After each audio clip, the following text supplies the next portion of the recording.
But now the Pentagon is sending up to 3,000 more troops to the southern border. The military might coming as the White House pressures Mexico to ramp up its security efforts on the other side of the wall. For the first time ever, media was able to get access to a specialized operations group within Border Patrol. It is an elite unit where they work specifically to target the worst of the worst, while also working to save lives. Cartel operatives have reportedly had to move labs to other parts of the country or temporarily stop production. Other cartel members are becoming more afraid of being arrested. One person telling the New York Times, "You can't be calm, you can't even sleep." Defiant immigration activists are now trying all they can to stop ICE agents. They've been showing up to raids with megaphones and cameras, and now they're trying to dox agents across the Los Angeles area. The left has lost her mind. It's all of a sudden the ones who enforce the law, the bad guys, the one who break the law, the victim. I'll say it again. We are prioritizing public safety threats. These are the worst of the worst walking around your communities. A month into President Trump's term, his executive order on immigration appeared to be yielding significant results, with border agents reporting that thousands of migrants were abandoning their journeys mid-route and returning home. This unprecedented phenomenon, dubbed reverse migration, signaled a dramatic shift in the dynamics of illegal immigration. For years, the narrative had been that migrants were fleeing poverty and violence with no country to return to. Yet suddenly they were voluntarily turning back to those very places. This reversal suggested that the US border had been intentionally left vulnerable for years, as the mere presence of highly trained troops was enough to deter illegal crossings. The Pentagon's decision to deploy up to 3,000 additional troops to the southern border, coupled with increased pressure on Mexico to bolster its own border security, underscored the administration's commitment to securing the border. For the first time, media outlets gained access to Border Patrol's elite tactical unit, BORTAC, which specializes in targeting high-risk cartel operatives and saving lives. Reports indicated that cartels were relocating labs or halting production entirely, while members grew increasingly fearful of arrest, with one source telling The New York Times, "You can't be calm. You can't even sleep."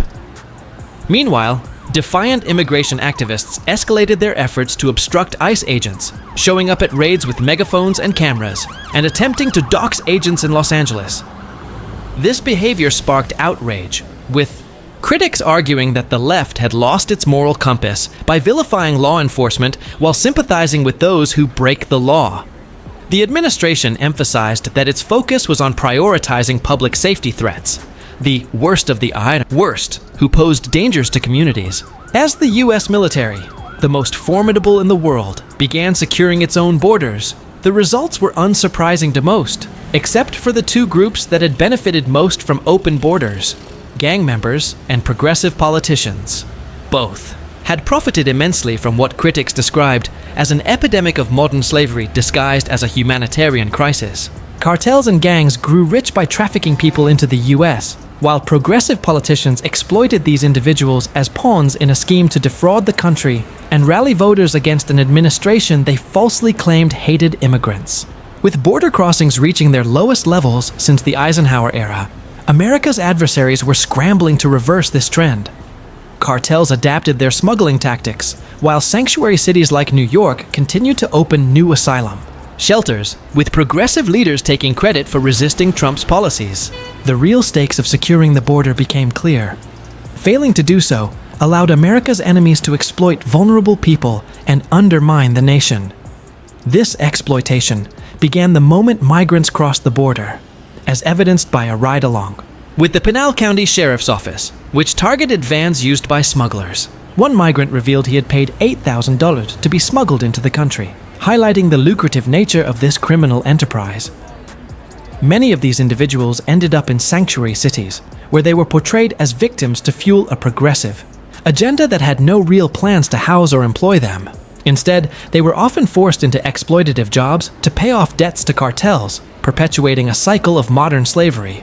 The cartels had grown so powerful that even the Mexican government struggled to contain them, prompting the US military to consider operations inside Mexico to dismantle these networks.